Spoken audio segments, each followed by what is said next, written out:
vamos, com a graça de Deus, hoje, mais uma vez, nós vamos, acredito eu, encerrar o assunto que nós começamos há 3 semanas atrás. E creio eu que todos vocês compreenderam o que estamos ministrando já durante esses dias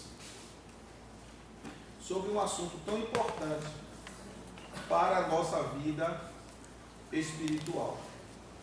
Mesmo que alguns não consigam entender isso como uma porção da sua vida espiritual, isso vai independer, não é, da continuidade do ensino. Porque, infelizmente, existem muitos cristãos ou muitos crentes que não gostam de ler, não é? Inclusive ler a palavra de Deus. E fazendo-nos entender que durante essas 2 últimas semanas que nós falamos, nessa oral, não é? Das 2 últimas semanas que nós falamos sobre a importância, a necessidade de sermos comprometidos com Deus, com as primícias, com ofertas, com dízimos e etc. E muitas pessoas veem isso como uma forma de tirar proveito das pessoas, até mesmo supostos crentes ou cristãos. A Bíblia nos ensina, irmãos, que nós, os cristãos, nós vamos julgar o mundo no dia do juízo final. Pastor, isso está na Bíblia? Vamos conferir se está? Primeira carta do apóstolo Paulo à igreja de Coríntios, capítulo 6. Primeira carta à igreja de Coríntios, capítulo 6. Veja o que é que o apóstolo diz. Versículo 2, 3, 2 e 3, a princípio. 1 Coríntios 6, versos 2 e 3. Ou desconheceis que os santos julgarão o mundo todo? E se o mundo será julgado por vós, como sois incompetentes para julgar assuntos de tão menor importância? E mais, não sabeis vós que iremos julgar, inclusive os anjos? Quanto mais as coisas pertencentes a esta vida. Então você vê claramente o apóstolo Paulo mostrando, dizendo, revelando que a igreja, os santos, no dia do juízo final, estará ao lado de Cristo e participará do julgamento final para a condenação daqueles que irão sofrer na eternidade. E nós escutamos muitas pessoas dizer: ninguém pode julgar. Podemos sim. Nós não podemos julgar o que nós não vimos, não ouvimos e não estamos a par. É o que Jesus diz em Mateus 7, 1 e 2. Não julgueis, para que não sejais julgados, porque com a medida que julgardes, vos julgarão a vós. Então Jesus ali está falando do julgamento temerário, quando você não tem conhecimento de causa ou da causa. Diante disso, irmãos, nós ouvimos e vimos na internet, está amplo este assunto, sobre as questões de ofertas, dízimos. Os pastores são chamados de ladrões, de aproveitadores, não é? daqueles que são incautos ou nécios na fé. E diante disso vem a necessidade de nós falarmos sobre isso. Não no sentido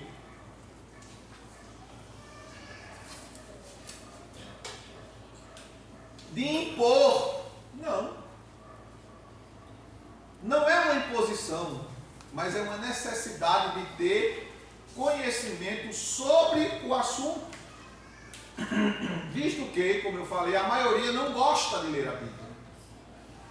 E preferem ficar ouvindo os mensageiros da internet, que traçam assuntos polêmicos, que trazem controvérsia e confundem a mente de muitos irmãos.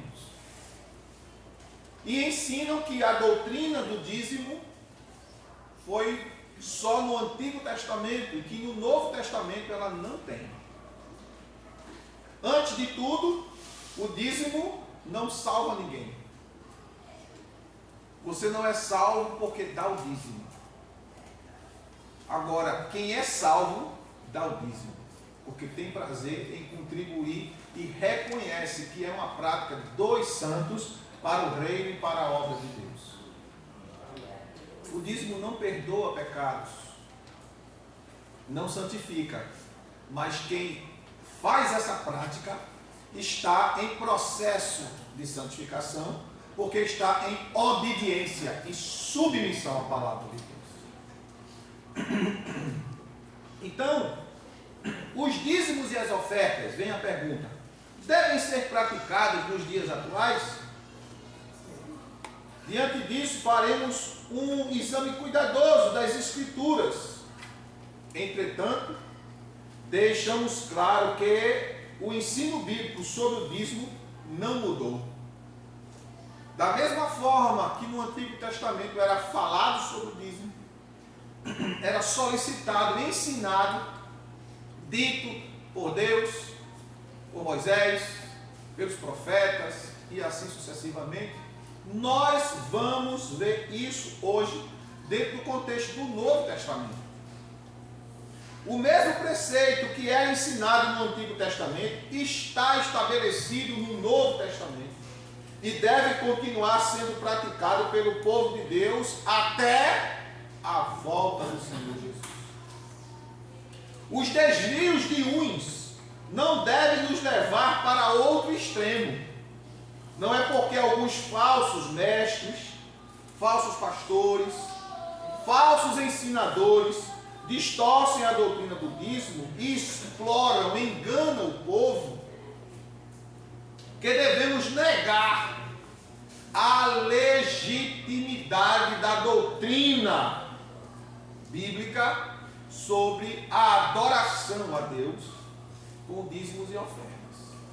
Lembrando, irmãos, que dízimos, ofertas, primícias foi instituído por Deus, não é por causa dele, é por causa de nós.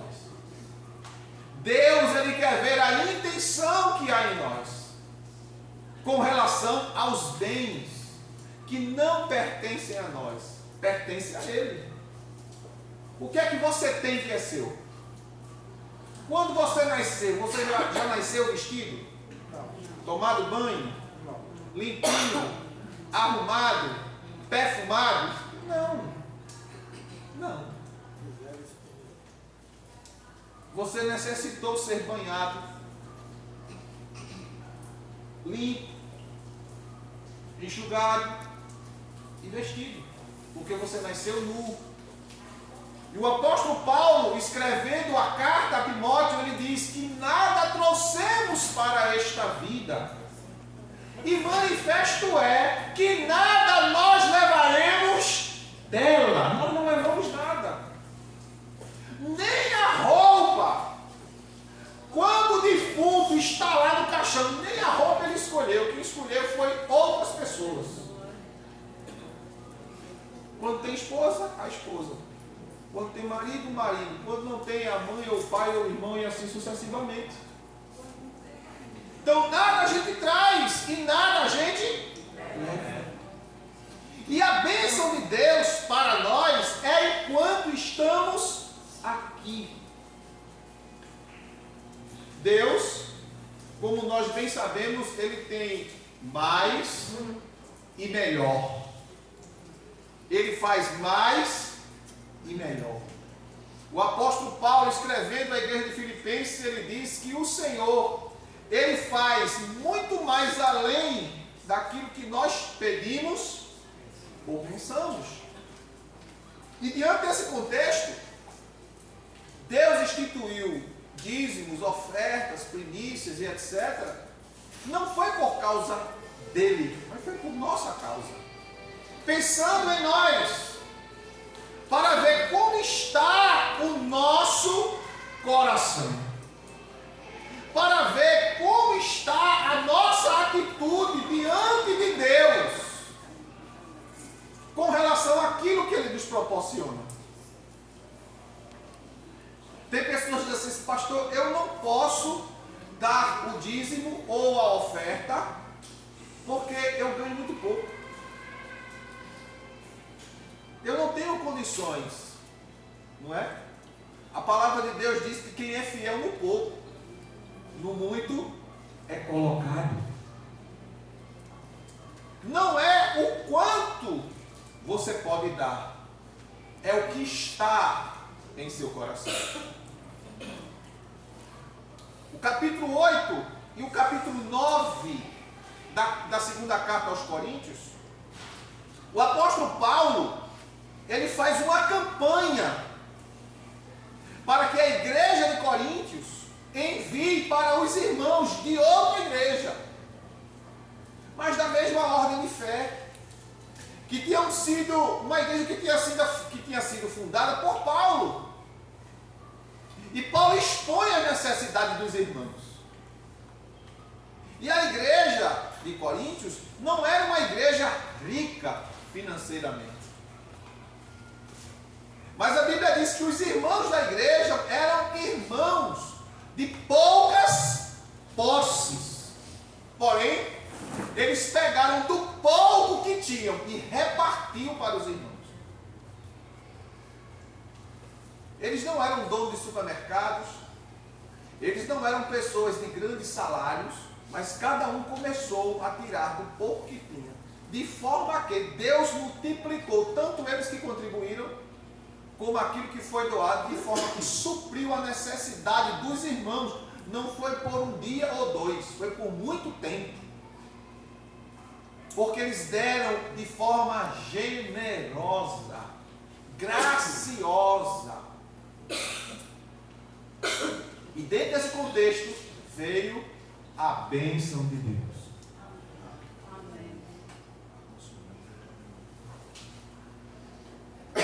E diante disso, irmãos, as pessoas às vezes veem isso como uma coisa ruim para a vida dela.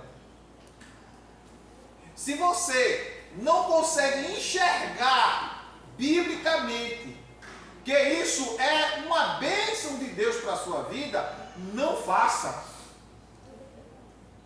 Não faça. Pastor, eu não vejo isso com bons olhos.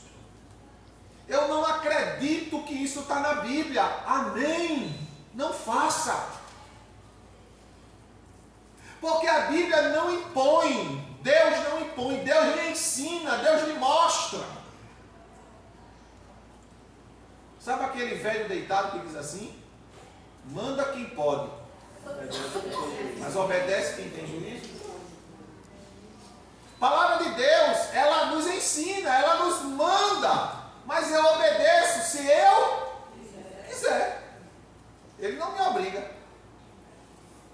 O ato de contribuir, de devolver, você não paga, você devolve. É um ato de reconhecimento. Eu reconheço o que Deus fez e está fazendo por mim. Mesmo que eu não estou vendo, você não precisa ver, mas Ele está agindo na sua vida. E digo, quando a gente, irmãos, se submete a Deus, de uma forma plena, o cuidado de Deus, também é de forma plena. Deus faz você crer naquilo que você não está vendo, mas você sabe que Deus está agindo. Glória a Jesus. E muitas vezes nós precisamos, escuta bem, orar para Deus abrir os olhos daqueles que estão perto de nós. Aconteceu com Eliseu, lá em 2 Reis 6. Eliseu era um homem de vida e de fé, convicta, inabalável em Deus. De forma que quando os exércitos sírios cercaram a casa de Eliseu, um exército para prender um homem. Um exército para prender um homem. Bastava 2, se não 1. Mas foi um exército para prender um homem. Será que esse homem era perigoso? Mas esse homem era um homem que orava, que preocupava o rei da Síria. Porque todas as vezes que o rei da Síria planejava no seu quarto, no seu escritório, os seus planos de guerra para destruir a nação de Israel, Deus falava com Eliseu e contava, revelava a história. E nesse contexto, o rei da Síria disse: tem alguém ou algum de nós, do nosso meio, que está nos traindo. Mas tinha um deles lá que disse: não, rei, meu senhor, mas há em Israel um homem de Deus. Olha, um homem de Deus. Que quando o Senhor fala lá no secreto, no seu quarto, escondido, ocultamente, com o seu comando, Deus fala com ele lá. Glória a Deus. Aleluia. Glória a Jesus. E Eliseu passava todos os planos do rei da Síria para o rei de Israel. E assim Israel nunca era pego de surpresa. Ora, se o problema é esse homem, vamos atrás dele. Vou ver agora se Deus vai dizer a ele que eu vou lá atrás dele. E quando o exército sírio chega, Eliseu estava, olha, tranquilamente dormindo. O servo de Eliseu, Geazi, levanta, sai, e quando sai, vê aquele exército cercando a casa de Eliseu, e ele corre e grita: ai, meu senhor, nós vamos perecer. Glória a Deus. Eliseu tranquilamente: qual é o problema, Geazi? Um exército está cercado a nossa casa. E Eliseu diz: Senhor, eu te peço, abre os olhos dele para ele ver. Eliseu não estava vendo, mas ele estava crendo que Deus tinha um exército ali guardando ele. Glória a Deus. Aleluia. Ele não precisava ver, ele cria. E quando ele ora, Geazi viu. Às vezes a gente quer entender determinadas coisas que a gente passa, mas a gente não consegue, irmão. E fica botando tico e teco para bater, só vai sofrer. Descansa. Que enquanto você obedece, enquanto você se submete ao que a palavra de Deus diz, Deus está trabalhando a teu favor. Glória a Jesus. Glória a Deus. Glória a Deus. Deus está indo aonde você não pode ir. Deus está falando com quem você não pode falar. Deus está desfazendo o que você não pode desfazer. Está mandando alguém assinar quando você não pode dizer: faça assim. Está quebrando, está derrubando barreiras, obstáculos. Está mudando até pensamento de pessoas que pensam de você, que não conhecem você, que fazem um prévio julgamento, e diz: fulano, ciclano, beltrano é assim, é assado. Aí Deus vai, muda a história, muda a forma daquela pessoa lhe ver, e passa aquela pessoa, passa a ser um abençoador da sua vida. Glória a Jesus. Então, irmãos, a prática do dízimo, da oferta, da primícia, não é de agora. Abraão deu o dízimo a Melquisedeque, está lá em 14 de Gênesis, verso 18 a 20. E essa prática, ela não era na lei, ela era antes da lei. Deus homologou, ratificou a prática. E Jesus, no Novo Testamento, ele reafirma isso. O dízimo foi praticado antes da lei, durante o sacerdócio de Melquisedeque. Foi ensinado na lei durante o sacerdócio levítico. Números capítulo 18, verso 1 ao 32, para quem quiser anotar, porque são muitos versículos. Se a gente for ler todos os versículos, a gente só sai aqui amanhã, porque é muito. Números 18, capítulo 18, verso 1 ao 32. Deuteronômio 14, 22 a 29. Levítico, capítulo 27, verso 30 ao 32. E também é praticado até o dia de hoje no sacerdócio de Cristo. Porque o que é que alguns alegam? O dízimo era praticado, a oferta, por causa do ministério sacerdotal. Mas o ministério sacerdotal judaico, ele acabou. Então, se acabou, eu não preciso mais praticar, trazer dízimos e ofertas. Essa é a visão de muitos que ensinam, então na internet aí empestado. Agora eu não sei se ele leu a parte da Bíblia, ele não leu os 31.179 versículos da Bíblia, ele não leu. Eles pegam partes isoladas da Bíblia. Porque conforme nos é ensinado, é praticado até hoje, por quê? Por causa do sacerdócio de Cristo. E para a gente falar do sacerdócio de Cristo, irmãos, é muito tempo. Que no futuro, breve, a gente vai poder falar. Porque são 4 capítulos dedicados, do capítulo 7 até o capítulo 10 da carta aos Hebreus. 7, 8, 9 e 10 da carta aos Hebreus. 4 capítulos que falam sobre o sacerdócio de Cristo e da atualidade, da vigência das ofertas, dos dízimos. Porque o sacerdócio levítico parou, não existe, mas o de Cristo é eterno. E por que o de Cristo é eterno? Os sacerdotes, eles eram consagrados, ordenados em grande número, porque haviam turnos, e além da questão dos turnos, os sacerdotes, eles morriam, e precisavam se ordenar novos sacerdotes. Cristo morreu, mas não ficou morto. Ele ressuscitou. Glória a Jesus. Aleluia. E o sacerdócio dele é único. Porque não precisa mais de outros sacerdotes. Glória a Jesus. Carta aos Hebreus, só para vocês ficar com água na boca. Capítulo 7.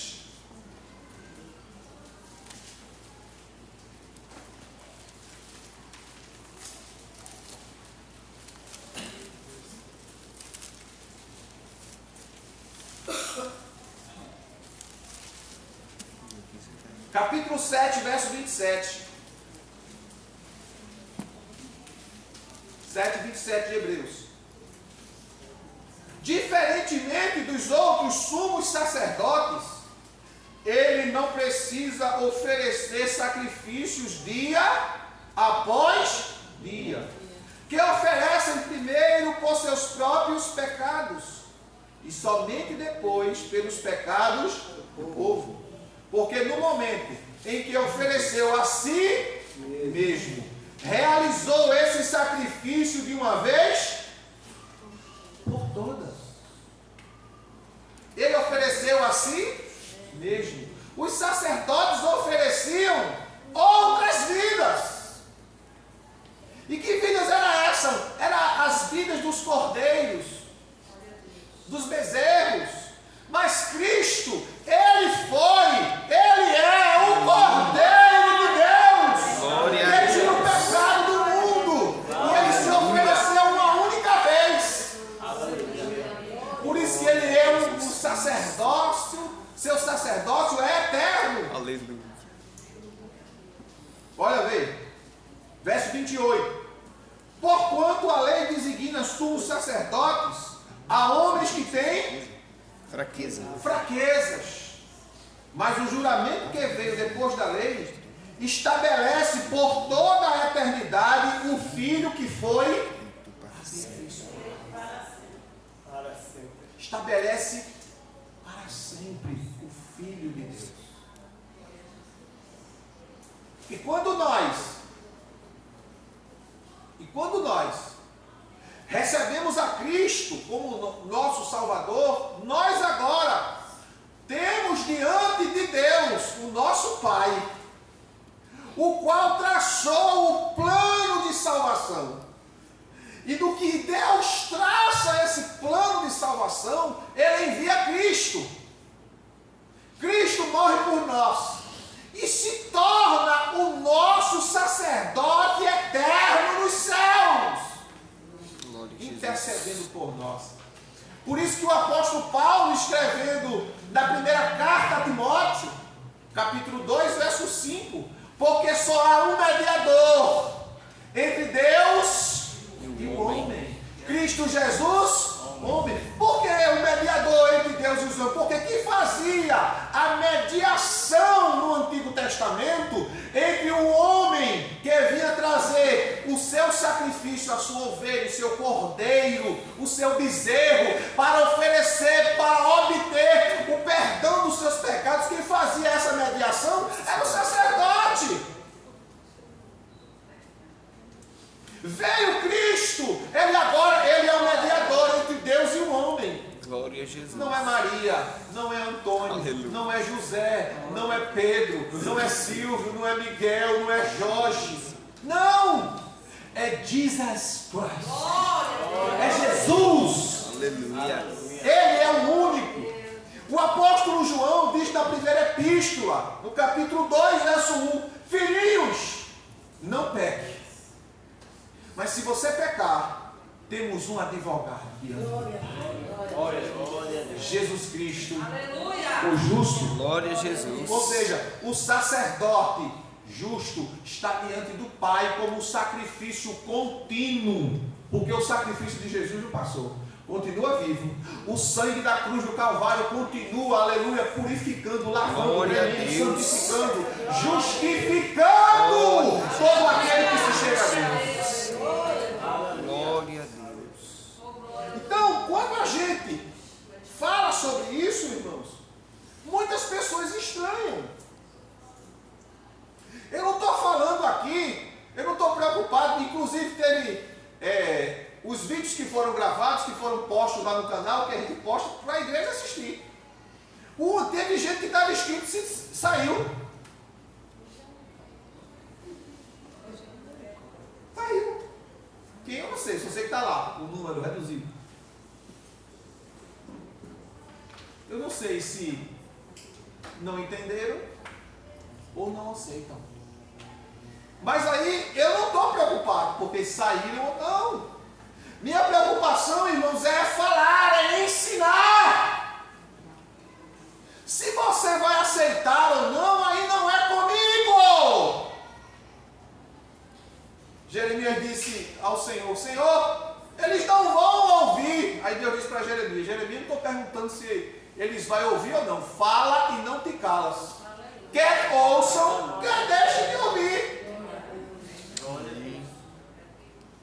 Às vezes a gente fica preocupado com... Mas rapaz, a gente foi para o culto, um culto tão lindo, não se converteu ninguém. Não se preocupe não. Foi registrado. E no dia do juízo, estaremos lá, à direita de Cristo. E muitos que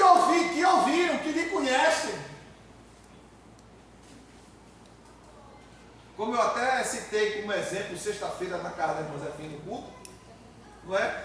Clarinha e as coleguinhas dela que conhecem ela aqui. Porque as pessoas que vão estar no dia do juízo final vão nos ver lá, olha,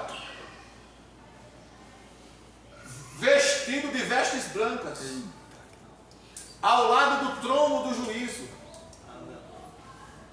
Estaremos lá. E quando nós estivermos lá, você não pensa que aquelas pessoas que nos conhecem não vão nos conhecer, não? Não. Não, Silvio! Irmã Janine, eu era sua vizinha, vem cá, me acuda! Não tem nenhuma reação, irmão.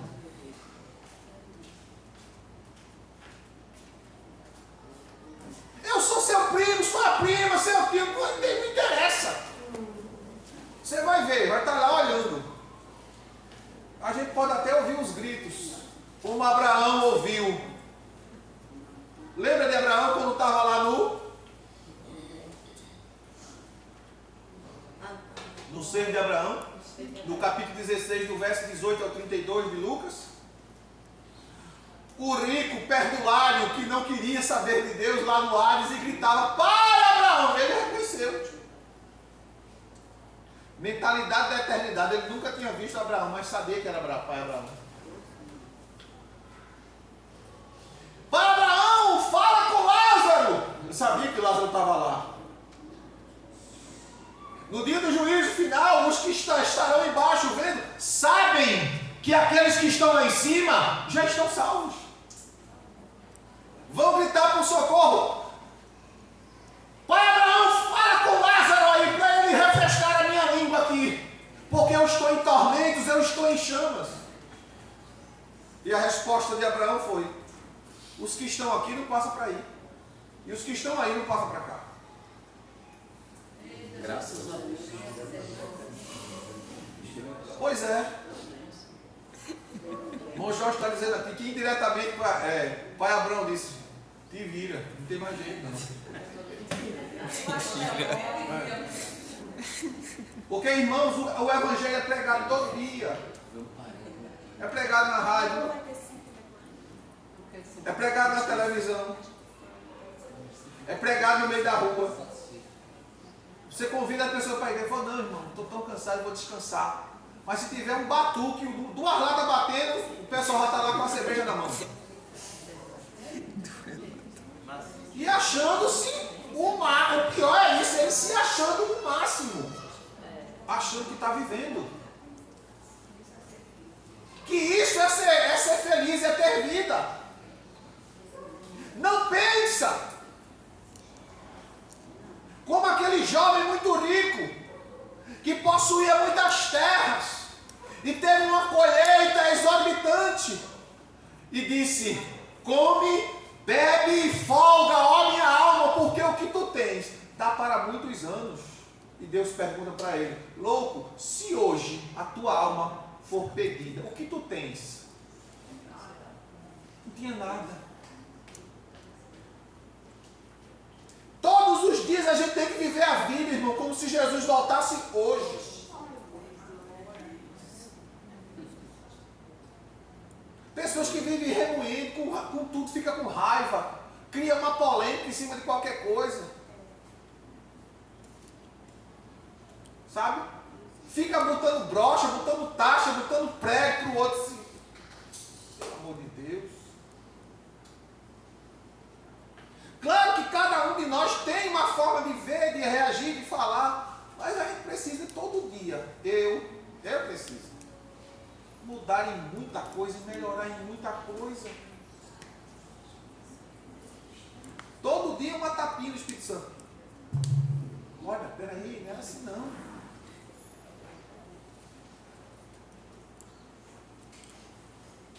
Como a gente no dia do juízo, se a gente vai julgar o mundo, as pessoas vão olhar para a gente, vai lembrar.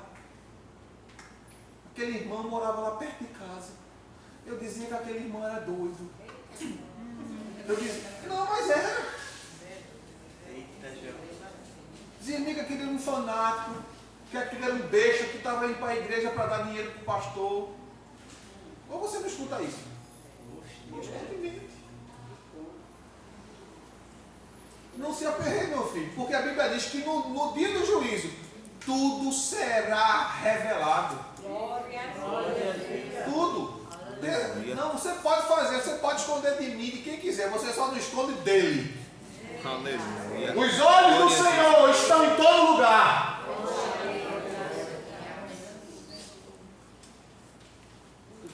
O marido pode esconder da mulher muita coisa, só não esconde Jesus.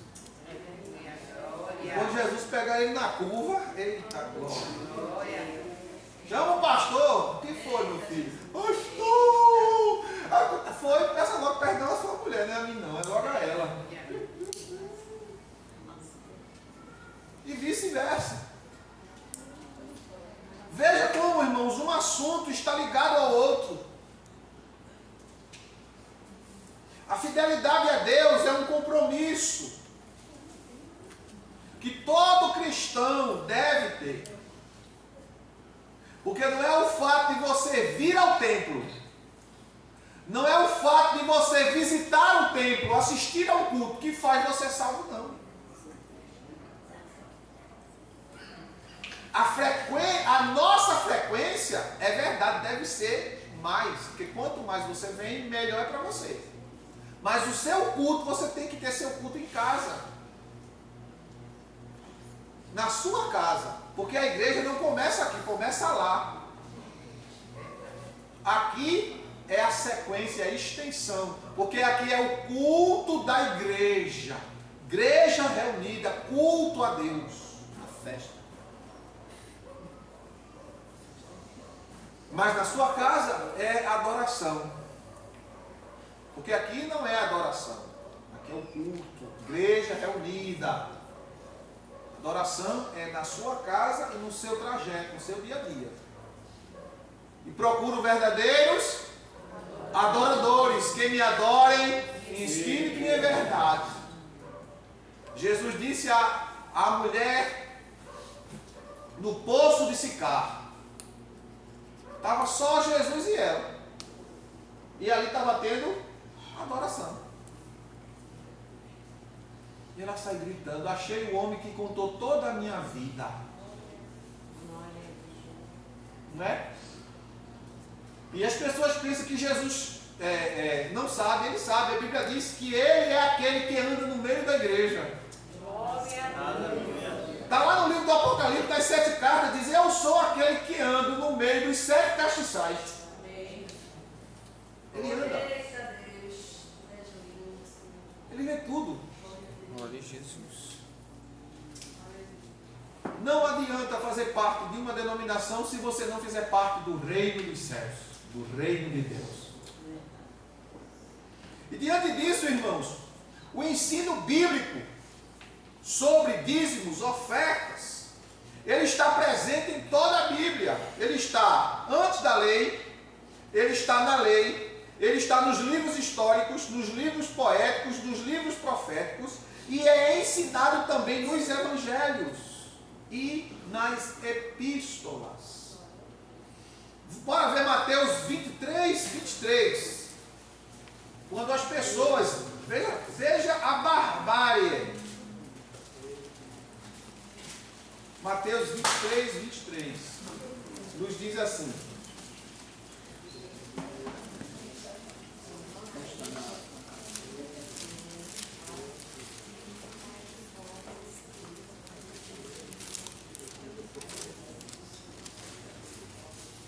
ai de vós, doutores da lei e fariseus hipócritas, porque vocês dão o dízimo da hortelã, do endro e do cominho. Veja só, de coisas mínimas era dado o dízimo: da hortelã, do endro e do cominho.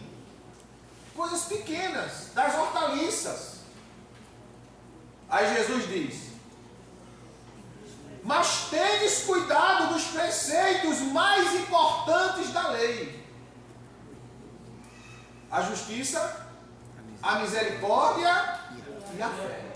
Aí ele diz: deveis sim praticar estes preceitos. sem omitir. Ou seja, Jesus está dizendo, você deve praticar o dízimo. Mas você não pode praticar o dízimo e omitir a justiça, a misericórdia e a fé. Se não estiver ligado, não receba. Lembra lá de Mateus 5?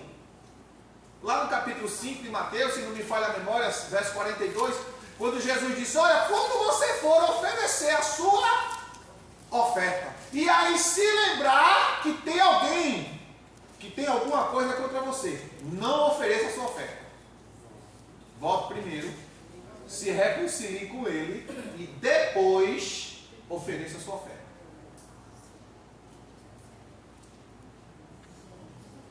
Tem uma denominação, que eu não vou citar nome, que eles procuram saber se tem algum irmão intrigado com o outro. Se tiver algum irmão intrigado com o outro, eles suspendem o dízimo daquela pessoa, devolve. Pode ficar com o seu dízimo, a igreja não recebe. Mas por que, pastor? Eu soube que você está intrigado em fulano. A gente só volta a receber seu dízimo se você se reconciliar.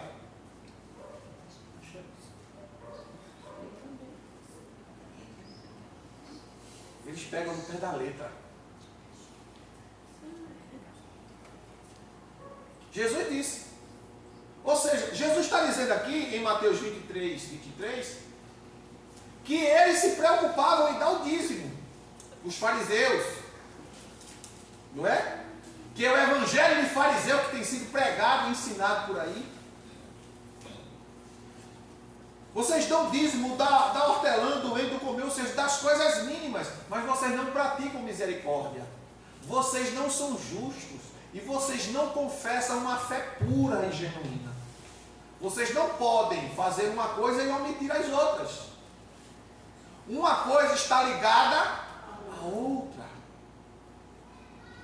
E dentro desse contexto, irmão, sobre dízimo no Novo Testamento, você está vendo aqui Jesus ratificando a prática do dízimo.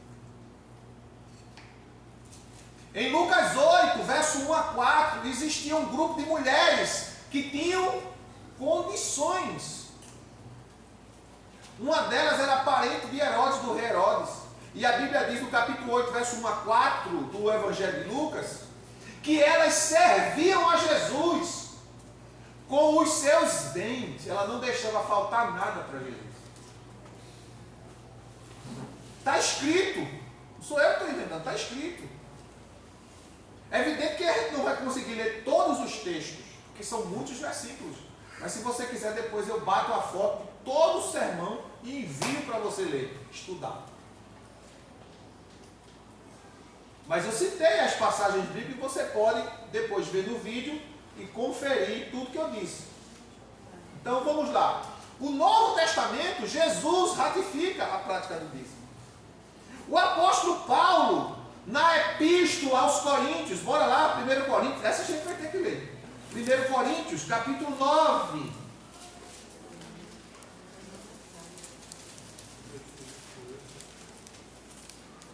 É do versículo 1 até o versículo 14, mas a gente só vai ler do versículo 10 ao versículo 14. 9.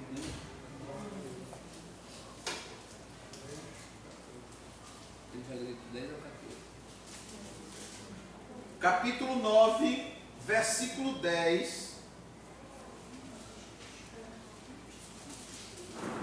Vamos começar do versículo 11. Acharam?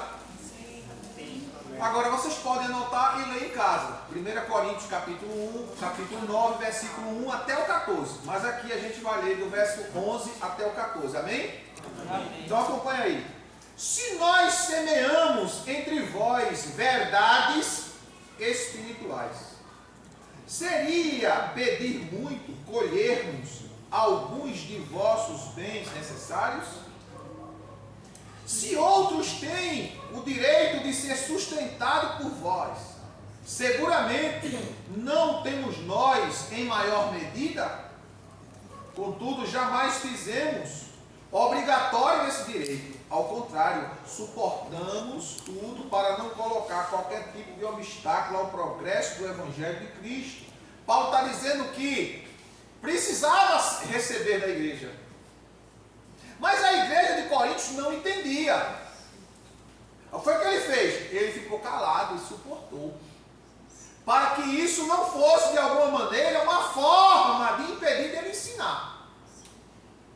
Com o objetivo de trazer a eles o conhecimento e a maturidade bíblica. Continuando. Verso 13. Não sabeis vós que os que prestam serviços sagrados se alimentam com o que pertence ao templo. Lembra? Trazer dízimos e ofertas à casa para que haja nela mantimento. Olha, é o que Paulo está citando aqui. Vamos lá. Com o que pertence ao templo e que os que servem diante do altar participam do que é do altar, oferecido no altar. Assim o Senhor também ordenou aos que pregam o Evangelho que vivam do Evangelho.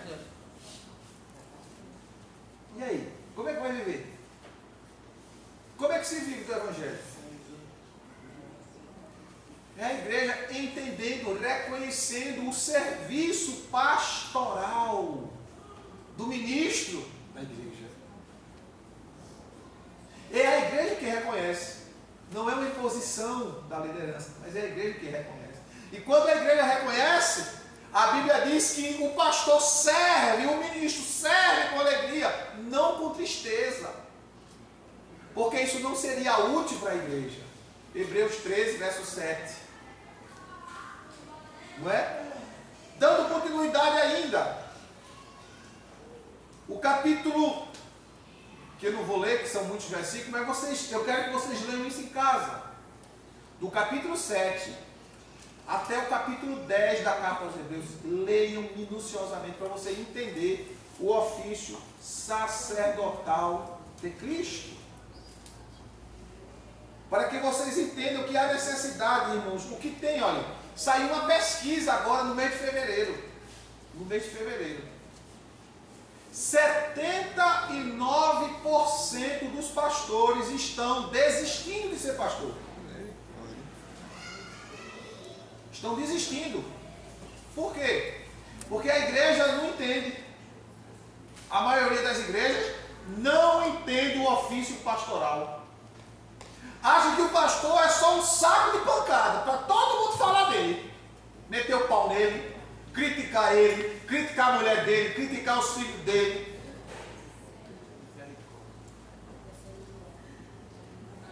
Que ele serve só para ouvir o problema dos outros, orar pelos outros, socorrer os outros, abençoar os outros, mas não tem direito a nada. E ele até quem diga que o pastor não trabalha. Pois é, e ainda diz que o pastor não trabalha. Eita, Jeová, tem misericórdia. O apóstolo Paulo faz essa reivindicação. Esse capítulo 9 aqui é uma reivindicação de Paulo. Ele fala sobre o direito do apostolado dele. E dentro dessa questão, irmãos, vem a manutenção da vida do sacerdote, do ministro, do pastor. E o apóstolo Paulo, olha, Paulo, ele foi um árduo defensor, porque ele entendia como doutor da lei que o sacerdote era mantido pela nação de Israel. Não era, irmãos, um grupo pequeno, não. Era uma tribo inteira, a tribo de Levi. Todos os homens, escuta bem, todos os homens da tribo de Levi eram sustentados pela nação de Israel. Para que eles pudessem exercer o seu ofício sem nenhuma perturbação, preocupação com a manutenção dele e da família. E para que isso acontecesse, escute bem, você vai encontrar isso lá no livro de Levítico. O sacerdote, quando era escolhido, mesmo que fosse da tribo de Levi, ele tem que passar pelo exame. ele era examinado, ele não podia ter, ele não podia ser alto excessivamente, também não podia ser baixinho, não podia ter os pés grandes, tudo era medido nele, a altura, os pés, até os membros sexuais deles eram aferidos. Vocês podem achar uma coisa tão ridícula ou banal, mas não. Porque o sacerdote ele tinha que ter medidas exatas. Isso significava que ele precisava ser perfeito fisicamente, moralmente e espiritualmente. As medidas indicavam que aquele homem deveria exercer o ministério sacerdotal com qualidade e perfeição.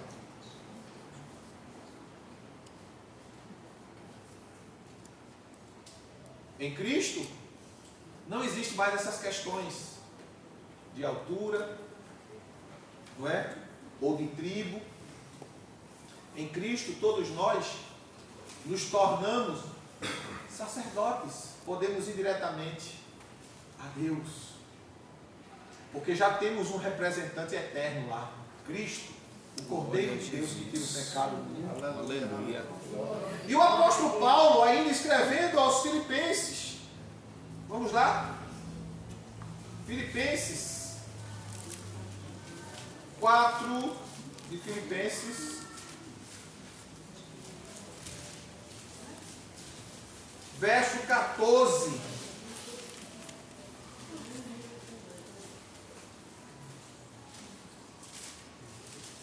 Todos acharam? Filipenses capítulo 4, verso 14 até o 19. Paulo diz: entretanto, fizeste bem em participar da minha aflição. Sabeis, ó Filipenses, que durante os vossos primeiros dias do Evangelho, quando parti da Macedônia, nenhuma igreja compartilhou comigo no que se refere a dar e receber, exceto vós. Pois quando eu ainda estava em Tessalônica, generosamente me enviastes ajuda, não somente uma vez, mas duas, quando tive necessidade. Veja só, Paulo não estava mais pastoreando a igreja de Filipenses. Paulo estava preso quando escreveu a carta aos Filipenses.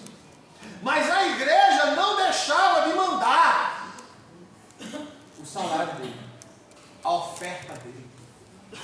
Porque mesmo Paulo preso, Paulo precisava se alimentar. Paulo precisava se manter. O pastor Belo estava preso. Oi, quem que é hoje em dia está preso, seja no presídio ou numa penitenciária, que não precisa da família levar alguma coisa, algum dinheiro para ele? Quem tem preso na família sabe o que eu estou dizendo. Verso 16. Pois enquanto eu ainda estava em Tessalônica, generosamente me enviaste ajuda, não somente uma vez, mas duas, quando tive necessidade. Não que eu esteja à procura de ofertas, mas busco preferencialmente o bem que pode ser creditado à vossa conta. Agora estou plenamente suprido, até em excesso. Tenho recursos em abundância, desde que recebi de Epafrodito. Epafrodito era um dos membros da igreja, que foi levar até Paulo os donativos. Preste atenção. Desde quando recebi de Epafrodito os donativos que enviaste como oferta de aroma suave e como sacrifício aceitável a Deus. Aí ele diz: mas o meu Deus suprirá todas as vossas necessidades em conformidade com as suas gloriosas riquezas em Cristo Jesus. Uma igreja que não abandonou o seu pastor. Paulo, preso. Paulo estava preso. Não, mas nós temos um compromisso com ele. A igreja que entendia que ele era ser humano e precisava. Já que quando, irmãos, Paulo escrevendo a Timóteo, ele disse que quando ele estava sendo julgado para ser condenado, nenhum irmão estava com ele no tribunal. Estava sozinho, abandonado.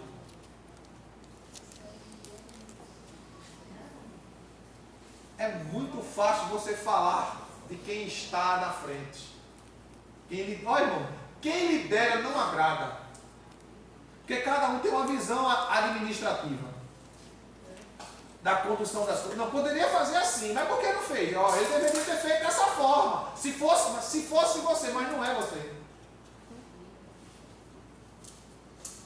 Se fosse você, você estaria aqui. Não era eu, era você. Mas Deus escolheu eu. Vou fazer o quê? Obedecer, que eu não sou doido. Continuando. Gálatas, capítulo 6. Volta aí para Gálatas, capítulo 6, versículo 6. Olha o que é que o apóstolo Paulo está dizendo para os irmãos da igreja da Galácia. Queria que algum de vocês lesse aí, bem alto. 6 e 6. Mas aquele que está sendo instruído na palavra, faça participante de todas as coisas boas aquele que o instrui. Olha aí. Vou repetir aqui. O que está sendo orientado, ensinado na palavra, deve compartilhar tudo o que possui de bom com aquele que o instrui. Compartilhar não é pegar tudo e dar, é compartilhar. Um compartilha, outro compartilha, outro compartilha, um pouquinho de cada, torna-se um volume maior. Mas não tem pessoas que só sabem vir para a igreja. Não, eu vou para a igreja porque a igreja me abençoa, mas não abençoa a igreja. Quer tirar tudo da igreja, mas não dá nada para a igreja. A igreja deveria fazer isso, deveria fazer isso, mas não faz, não. Por quê? Porque não tem recurso. A gente aqui não estou falando das outras, eu não quero saber das outras, eu quero saber da minha, da que está sobre a minha responsabilidade. Porque se a gente tivesse condições, nós não estaríamos sentados em cadeira de plástico. É ruim? Não, é bom. Mas estaríamos em poltronas, em que vocês podiam estar sentados de forma mais confortável. Se nós tivéssemos condições, nós não estaríamos pagando aluguel, nós estaríamos no nosso tempo próprio. Se nós tivéssemos mais condições, nós teríamos trocado já todos os instrumentos, está tudo aí pedindo misericórdia. Que Givaldinho, há 2 anos atrás, Givaldinho disse, pastor, tem que ajeitar tudinho. Eu disse, Givaldinho, faz um levantamento aí de quanto a gente precisaria gastar. Isso há 2 anos atrás, 25 mil reais, pastor. Isso há 2 anos atrás. Imagine agora que com o governo do amor, né? Tudo está baixinho. Quase o dobro. Baixou. Vocês estão entendendo? Mas cadê? Muitas vezes a gente quer ajudar mais, fazer mais. E pancado. Aí vai parar? Não, vai fazer, vai fazendo com o que a gente tem. Porque quem vai multiplicar a semente, a membresia é Deus. Quem gera a ovelha é a ovelha. Glória a Jesus. Sabe aquelas pessoas que às vezes estão na igreja e só vêm falando mal da igreja? O que você está fazendo, meu filho? Vá-se embora para outro lugar. Porque a ovelha gera a ovelha. Se você está num lugar onde você aprende, você cresce, você progride espiritualmente, você desenvolve, você tem a oportunidade de desenvolver todo o seu potencial em Deus. Se você acha, não, vamos lá, convida um desviado, um que está afastado, um que está sem quartel. Para não dizer que a gente está pescando no aquário dos outros. Prega para um não cristão, fala de Jesus. Vai gerando ovelhas. Ah, pastor, mas fulano e ciclano, não quero saber de fulano e ciclano, estou falando para você. Cada um tem que fazer sua parte. Porque às vezes ele está preocupado com o outro, que não, eu quero saber do outro que não está fazendo, eu tenho é que tem que fazer. Se eu fosse esperar a igreja agir como ela deveria, eu estaria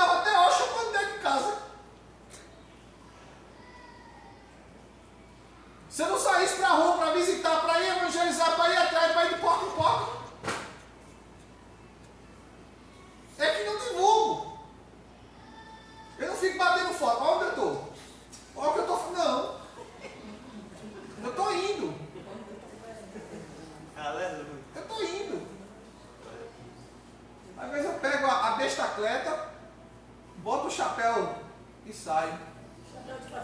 Aquele chapéu de fazendeiro que o pessoal olha e pensa que a gente é rico.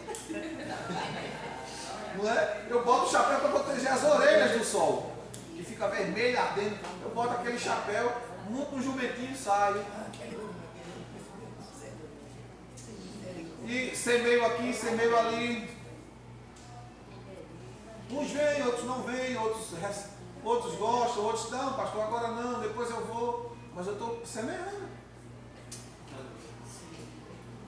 Qual vai germinar? Não sei. Se a terra for boa, vai germinar e vai dar fruto. Mas se a terra for ruim, morre. A semente morre. Não é? Então veja o apóstolo Paulo dizendo que aqueles que são ensinados, orientados, devem de alguma forma repartir com aquele que ensina.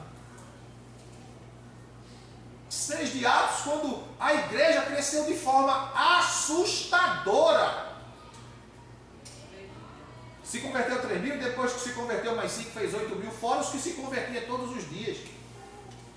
De forma que houve uma necessidade muito grande de assistir a igreja. E Pedro não dava conta. Pedro, nós estamos com um problema muito grave, tem muita viúva passando necessidade. E a gente não está tendo condições de atender todas. Pedro disse, olha, eu não posso deixar a palavra, nem de estar orando, porque eu preciso ensinar a igreja. Mas vocês escolham 7 varões, 7 homens de boa reputação, cheios do Espírito Santo, para que você possa colocar sobre esse negócio. Foi quando surgiu a instituição diaconal, quando os diáconos foram instituídos, para que eles cuidassem da assistência material aos irmãos, mas que a palavra de Deus não podia deixar de ser aplicada. Ele disse, eu não posso parar o ministério da palavra. Eu preciso continuar com o ministério da palavra e orando.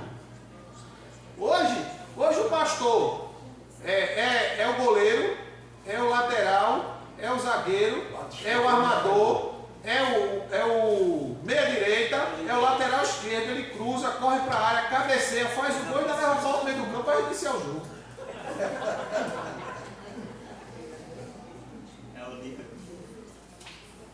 Por quê? Porque muitas vezes a igreja não se envolve na sua essência com tudo que faz ser feito. Marca um culto de 7 horas, 7h40 o povo está chegando.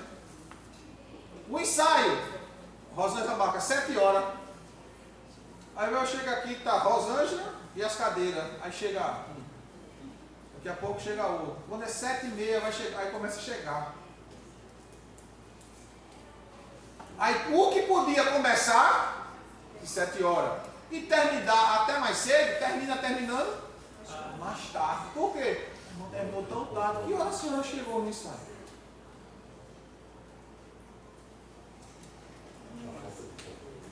Vocês estão entendendo, irmãos? Questão de compromisso. Uma igreja, quando está unida, ela cresce. A proporção de crescimento é maior. Porque ela está ligada ao pastor e o pastor a ela. Não é aquele pastor que o membro diz, pastor, eu preciso falar com o senhor, eu vou ver na agenda quanto tempo eu tenho, qual dia que eu posso te atender. O senhor pode atender daqui a 6 meses, a pessoa está precisando para agora, vai esperar 6 meses. Porque tem igreja que é assim. E por incrível que pareça, irmão, é lotada e o povo valoriza. O povo valoriza. Quando tem uma igreja que o pessoal está lá atendendo, está abençoando, se preocupa, está nem aí. Porque é como se assim, o que eu não vejo é de maior valor. Aquilo que eu vejo todo dia não tem valor nenhum. A mentalidade. Como eu já escutei, esse é teu pastor? É? Deus me livre. Vivo andando de bermuda pelo meio da rua. Como se a bermuda fosse medir o nível de santidade.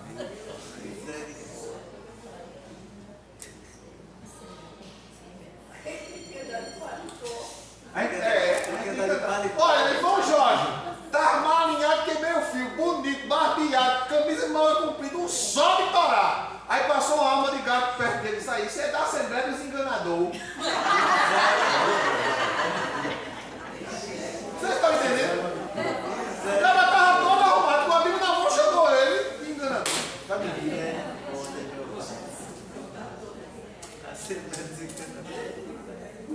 Então, irmãos, a palavra de Deus, pelo amor de Deus, em nome do Senhor Jesus, façam um propósito com Deus de ler a palavra, de estudar a palavra, para que o Espírito Santo seja o teu professor orientador. Amém. Para que você não seja levado, enganado, iludido, seduzido por qualquer pessoa. Porque pregador tem muito, que preste tem pouco. Pregador tem muito, que preste tem pouco. Amém? Para a gente encerrar, 1 Timóteo, capítulo 5.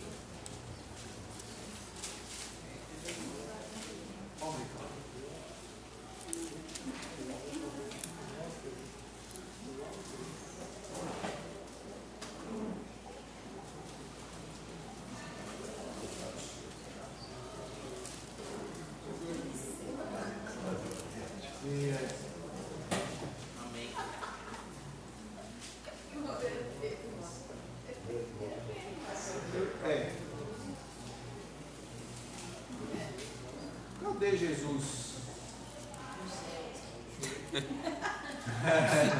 Glória a Deus, é verdade.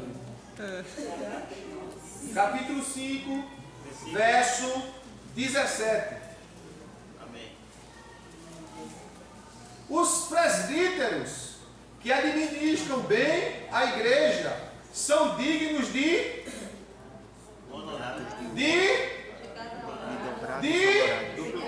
duplicada honra. Aí essa palavra honra traduzida significa duplo salário. Pode ler aí na Bíblia. Diz o quê? A minha diz: devem ser considerados merecedores de dobrados honorários. Dobrados honorários, Os Alexandre. presbíteros. Veja bem, continuando. Repetindo. Os presbíteros que administram bem a igreja são dignos de dobrados honorários. Principalmente os que se dedicam ao ministério da pregação e do ensino. Porquanto afirma a Escritura: não amordaces a boca do boi quando estiver debulhando o cereal. E ainda, digno é o trabalhador do seu salário. É o que está escrito. Continuando, verso 19: não aceites acusação contra um presbítero, se não houver mais de 2 ou 3 testemunhas. Quanto aos que vivem na prática do pecado, repreende-os na presença de todos, para que os outros, de igual maneira, se encham de temor. Sabe qual é o pecado que Paulo está dizendo aqui?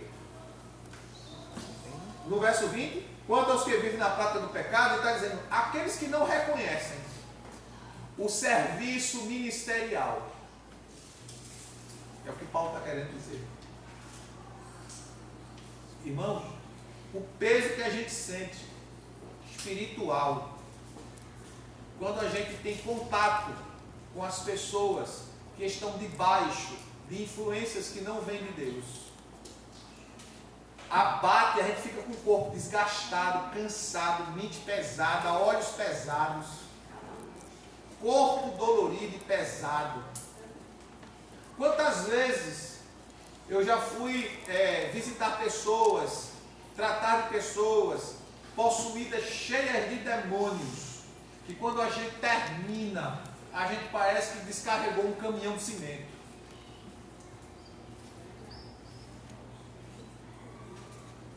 Só a misericórdia de Deus. E o pastor não trabalha. Que Deus abençoe vocês. Espero em Deus que vocês tenham entendido. Que vocês assimilem a palavra de Deus como ela é.